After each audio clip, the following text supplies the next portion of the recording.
శ్వేతపత్రం మీద మాట్లాడడానికి అవకాశం ఇచ్చినందుకు మీకు ముందుగా ధన్యవాదాలు తెలియజేస్తున్నాను. మా నాయకుడు కేసీఆర్ గారికి ఈరోజు జన్మదిన శుభాకాంక్షలు కూడా తెలియజేస్తున్నాను.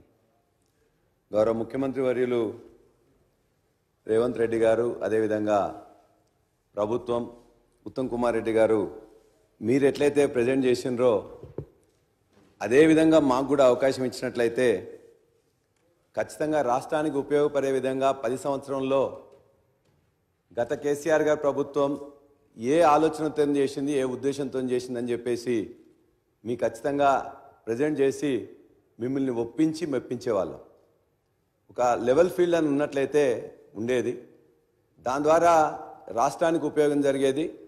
మీ అందరికీ వీళ్ళందరూ కూడా ఏదో బాగా నష్టం జరిగిందని చెప్పేసే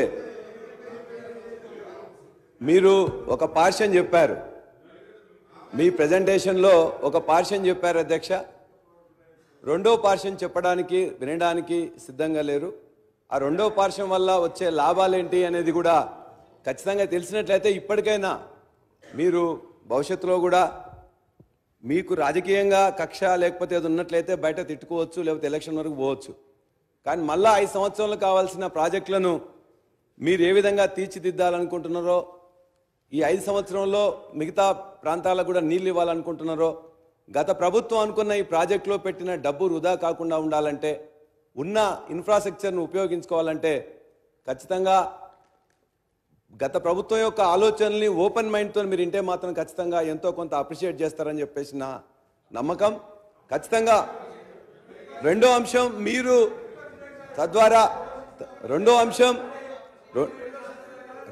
నా అభిప్రాయం చెప్తున్నాం అండి, మీరు టేకప్ చేయకండి. నా అభిప్రాయం నేను చెప్తున్నాను. రెండో అంశం, ఒకవేళ గత ప్రభుత్వం ఎక్కడన్నా తప్పిదం చేసిందని చెప్పేసి భావిస్తే మీరు ఏ ఏజెన్సీ కానీ, సెంట్రల్ ఏజెన్సీ కానీ, స్టేట్ ఏజెన్సీ కానీ, మీ యొక్క వివిధ ఏజెన్సీలలో ఖచ్చితంగా మీరుండి చర్య తీసుకోమని చెప్పేసి ఇంతకుముందే పెద్దల హరీష్ రావు గారు చెప్పాను. నాకు ఇందులో పరిమితమైన జ్ఞానము యాక్చువల్గా ఉన్నది. నేను గత 9.5 సంవత్సరాల్లో గత ముఖ్యమంత్రి కేసీఆర్ గారితో వివిధ హోదాల్లో గవర్నమెంట్ విప్గా కానీ, లేక రైతు బంధు సమితి అధ్యక్షులు కానీ అనేక రివ్యూలలో మిగతా వాటిలు ఉన్నాయి కాబట్టి, అనేక వాటిలలో కూడా నేను సైలెంట్ స్పెక్టేటర్గా ఉన్నా, సైలెంట్ లిజనర్గా ఉన్నారు కాబట్టి ఏనాడు కూడా ఈ రాష్ట్రానికి కృష్ణా కానీ గోదావరి జిల్లాల్లో నష్టం జరగాలని చెప్పేసి ఏనాడు ఒక్కరోజు ఆలోచించలే ఆనాడు ముఖ్యమంత్రి కేసీఆర్ గారు. ఖచ్చితంగా ఒక్కొక్క దగ్గర కోర్టులో ఇలా వాదిస్తున్నప్పుడు ఆ కోర్టులో వాదించే దగ్గర కూడా ఖచ్చితంగా తన యొక్క ఆలోచన చెప్పి, ఆ ఆలోచన ఇవాళ ఒక ప్రాజెక్టు పర్మిషన్ రావట్లేదంటే ఆ పర్మిషన్ రాకపోవడానికి కారణం ఏందని చెప్పేసి అంటే దానిలో ఇంక్లూడ్ చేసి even water, drinking water component కూడా ఉంది కాబట్టి అది పెట్టి చెప్పి చాలాసార్లు కూడా స్టేని తీసుకురావాల్సి వచ్చింది. స్టే ఉంటే స్టేని లిఫ్ట్ చేసాల్సి వచ్చింది.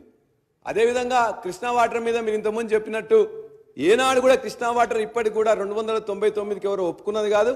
ఎన్ బ్లాక్గా 811లో ఉన్నదాన్ని 50-50 అడిగినా ఖచ్చితంగా బ్రజేష్ కుమార్ ట్రిబ్యునల్లో వస్తుందనే నమ్మకంతోనే ఇప్పటిదాకా ఎక్కడ ఒప్పుకున్నట్టు మీరు చెప్పినట్లయితే దానికి మనకు వేరే పర్యవసానం ఉంటుంది కాబట్టి ఇక్కడ కూడా మేము కొన్ని చెప్పలేని అంశాలు ఉన్నాయి. కాబట్టి ఖచ్చితంగా మీరు అవసరం అనుకున్నప్పుడు మీరు పిలిచినట్లయితే మా యొక్క హరీష్ రావు గారు కానీ మేము కానీ వచ్చినప్పుడు ఎందుకు ఆనాడు ఏ విధంగా కొన్ని చేయాల్సి వచ్చిన విషయాలు కూడా ఖచ్చితంగా రాష్ట్రానికి ఉపయోగపడే విధంగా, రాష్ట్ర ఇరిగేషన్కి ఉపయోగపడే విధంగా మీకు తెలియజేస్తామని కూడా మీకు తెలియజేస్తున్నాం.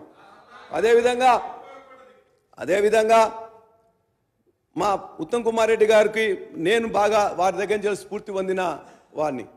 25 సంవత్సరాలుగా వారితో నాకు పరిచయం ఉన్నది. వారి యొక్క ప్రాంతంలోనే నేను కాలేజీ పెడుతుంటే మొట్టమొదటిసారి నా కాలేజీకి పర్మిషన్ ఇప్పించింది వారే, ఆనాటి కేంద్ర మంత్రి జైపాల్ రెడ్డి గారి దగ్గర తీసుకెళ్ళి.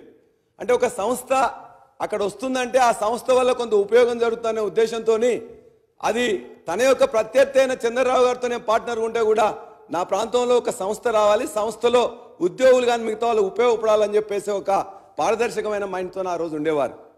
కానీ ఈరోజు వారిని అడుగుతున్న ఖచ్చితంగా ఇవాళ ఈ మంత్రిగా, ఇరిగేషన్ మంత్రిగా ఉన్న తర్వాత 25 సంవత్సరాలుగా తన యొక్క నియోజకవర్గం ఈనాడు తన భార్య రిప్రజెంట్ చేస్తున్న కోదాడలో ఇలా మోతే మండలానికి నీళ్లు 2018 తర్వాత ఎట్లా వస్తున్నాయి, మునగాల మండలం ఉన్న అనేక గ్రామాలకు ఎట్లా వస్తున్నాయి, నడిగూడెం మండలానికి ఎట్లా వస్తున్నాయి.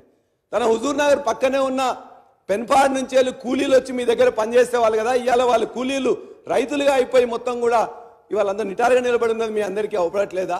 మీ జిల్లా సూర్యాపేట కానీ, తొంగతుర్తి కానీ, నా జిల్లా జనగాం ఉన్న పాలకుర్తి ప్రాంతంలో డాక్టర్ రామచంద్ర నాయక్ గారు ఇక్కడే ఉన్నారు.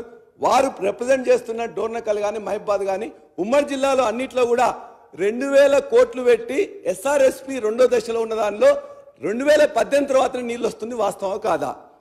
ఇది ఎక్కడి నుంచి వస్తుంది? కాళేశ్వరంలో జంక్షన్ అయిన మిడ్ మానేరు, ఆ తర్వాత లోయర్ మానేరు నుంచి వెళ్ళి ఈవెన్ లోయర్ మానేరు కింద ఉన్న ఇమ్మీడియట్ హుజురాబాద్ ఉంటే హుజురాబాద్కి టేలెండ్ కూడా నీళ్ళు ఎప్పుడు వస్తున్నాయి అధ్యక్ష?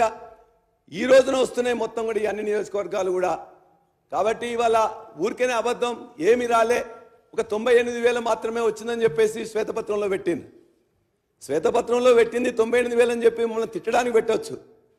కానీ కోదాళ్ళ కానీ హుజూర్నగర్ కానీ ఇక్కడి నుంచి ఎక్కడ దాకా వండినా 16 లక్షల స్టెబిలైజేషన్ అనేది ఎక్కడి నుంచి వచ్చింది.